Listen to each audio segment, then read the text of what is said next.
la surface emblavée, du maïs, du riz et du haricot. Nous sommes ici dans le quartier Tampuy, dans l'arrondissement 3 de Ouagadougou. Cet espace considéré autrefois comme un lieu non cultivable est mis en valeur par Ousmane Zougrana depuis 7 ans maintenant. Il y produit du riz et du maïs, entre autres.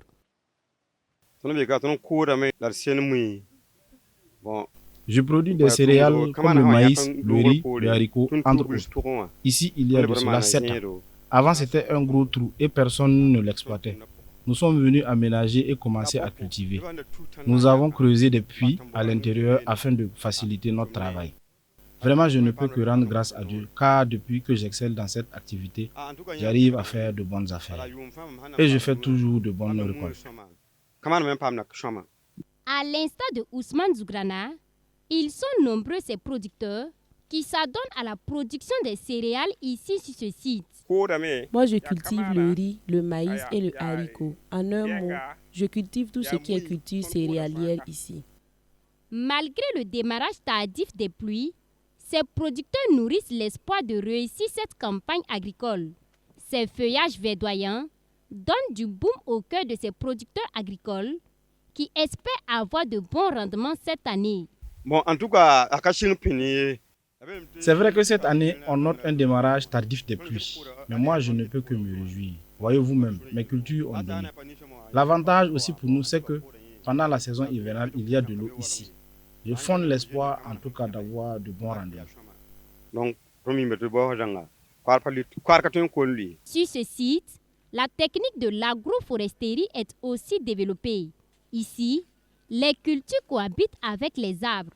À entendre ces producteurs, les arbres permettent de protéger et régénérer les sols tout en améliorant la fertilité.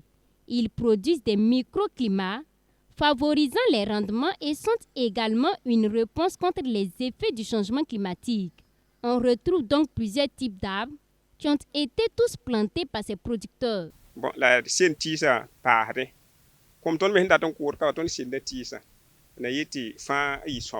Nous plantons également des arbres ici. Si vous le remarquez, vous verrez qu'il y a plein d'arbres.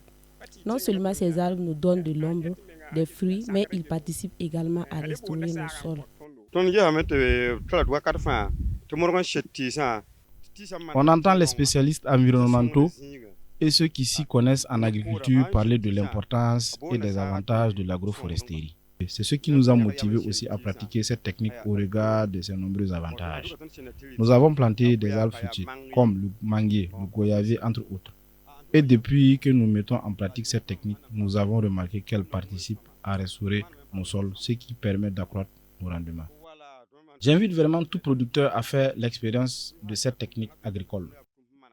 L'une des difficultés majeures auxquelles font face ces producteurs est le manque d'eau.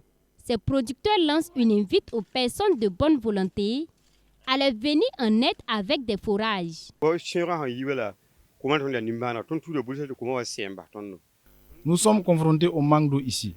Pendant la saison hivernale, il n'y a même pas de problème. Mais quand celle-ci passe, c'est vraiment le calvaire ici. Nous vivons une crise sécuritaire depuis maintenant plusieurs années. Et nous savons que ce n'est pas simple pour le gouvernement. Mais nous souhaitons qu'il nous vienne en aide avec des forages. Nous n'avons pas de cible. Même si des personnes de bonne volonté nous viennent en aide, on ne va pas refuser. D'autant qu'on sait que ce n'est pas facile pour le gouvernement actuellement avec cette crise sécuritaire. Ces producteurs disent tirer leur source de revenus de cette activité agricole. Les fruits de leur labeur sont destinés aussi bien à la commercialisation qu'à la consommation.